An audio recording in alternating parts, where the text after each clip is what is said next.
What's going on, guys? What's going on? What's going on, guys? What's going on?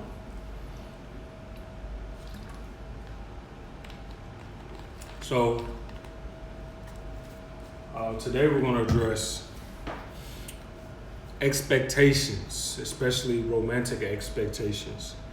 And we're specifically going to talk about why giving expectations are toxic and trying to live up to expectations is a never-ending journey that leads to nowhere. It's highly unrewarding and highly toxic at the same time. So, all right, Coach Domingos here, Fair Coach, coaching for black men, helping you confront the fears that's keeping you from life-changing goals. All right, if you're interested, I'm only taking in 2 clients this month. DM me to set up a fear session, and I'll take care of you, but I'm only taking on 2, so shoot me a DM. All right, just cracking off. So, expectations. So, as most of us are trained to rely on expectations. Most of us are taught to believe in expectations. The expectations are good. Now, why is that? Because most of us were reared under the guise that expectations are good. Excuse me, my bad. Most of us was reared under the guise that we should abide by our parents' expectations of us. We've been receiving expectations since a child. Here's the thing. When can you recall a time that your parent set an expectation of you of something that you also that you accepted? You accepted the expectation as something that because it's one that you created yourself. When did a parent's expectation mirror yours? It's likely never. You likely adjusted your own expectations to fit up under the guise that your parents set their expectations of you to follow. So it's like saying, all right, don't you like this? It's like your mom giving you an option of McDonald's choices. Well, maybe you didn't even think about having McDonald's, but since you're at McDonald's, you're like, well, I'm gonna choose this. And your mom's happy because you're happy, that she's happy, and she picked a place for you to be happy at.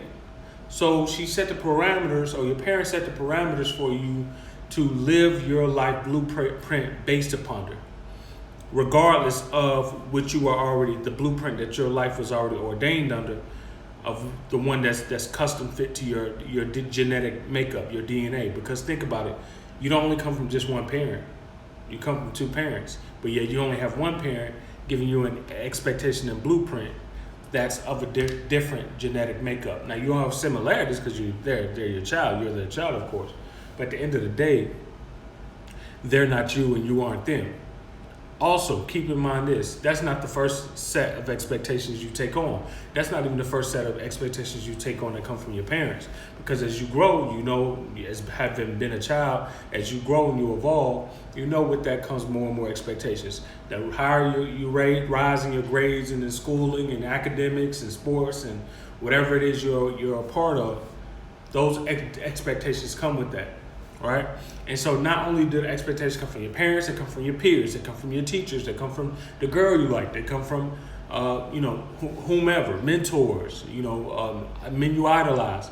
Whoever comes into contact with you, they put these expectations upon you that you never asked for from the get-go, that you never asked to receive, that they never got confirmation to give, that they never took the time to study exactly who you are before tailoring those expectations to you. And so think about it. It's literally like having on layers of customized suits that never grow with you in size as you grow in size, as you grow in age. They stay the same that they are, but people constantly putting custom suits on top of custom suits on top of custom suits.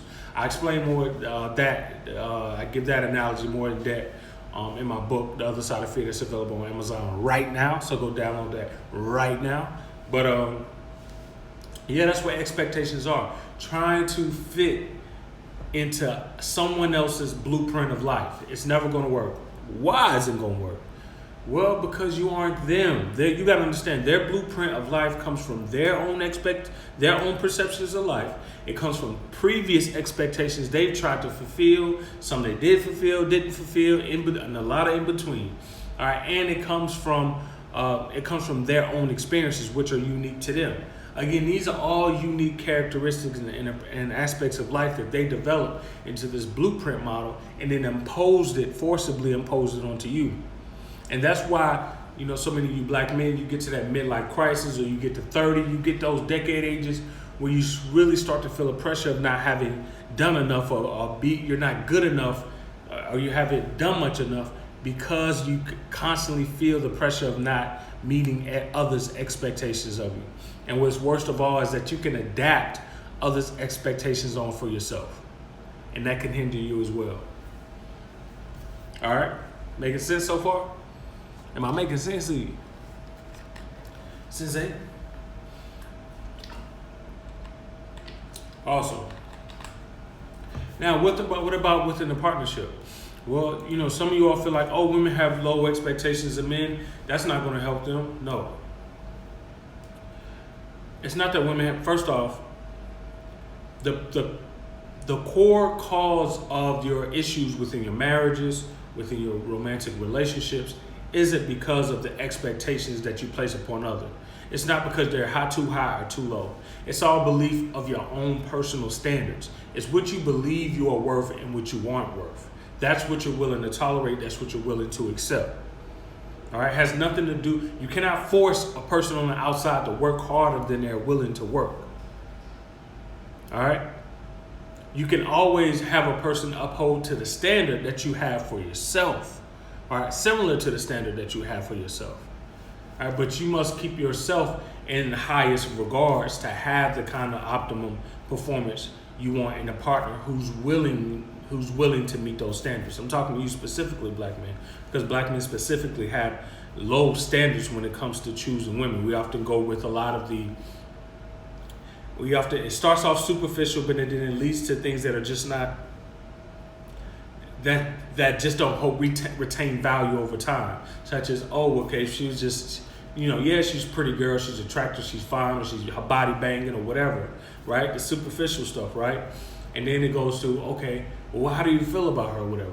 Well, she's nice, she's nurturing,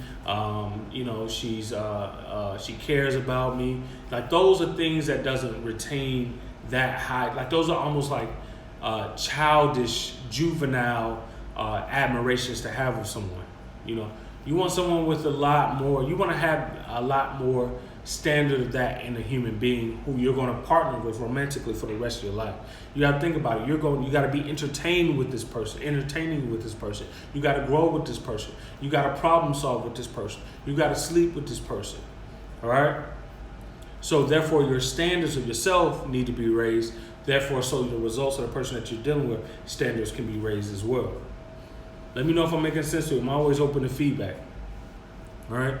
So that's my whole wrap up on romantic expectations and black men needing to increase their standards and engaging with black women.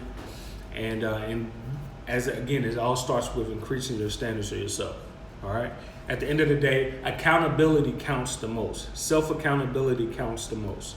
All right. You can't go out in this world wanting women to be X, Y, and Z if you're not holding yourself up to a standard to be X, Y, and Z and whatever, or nothing comes after Z, but back to A, B, and C. All right. Like, you really have to do that. And it's not because it's just a man thing to do, it's the human thing to do. You're never going to get out everything that you put into it. Never. Nothing in life works that way. That's not the alchemy of life. What you can do is you can get back a profitable amount of what you put back in. All right?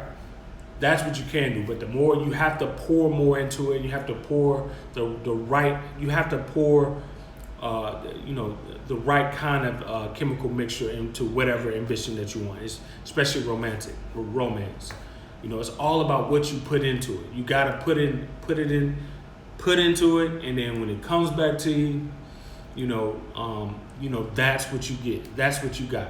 It literally works like that. It's not magical. It's not pseudoscience. That's a little mechanical. I don't know. I can't think of the word. My head hurt. Anyway, that's a fact of life. It's mathematical, scientific, what you put into it is exactly what you need to anticipate to come out of it. Again, that's all based upon your standard. If your standard for yourself is high, then you're going to get something, you're going to get really good results. If your standards for yourself is trash or below, you're going to get really poor results. So it's all upon your standards.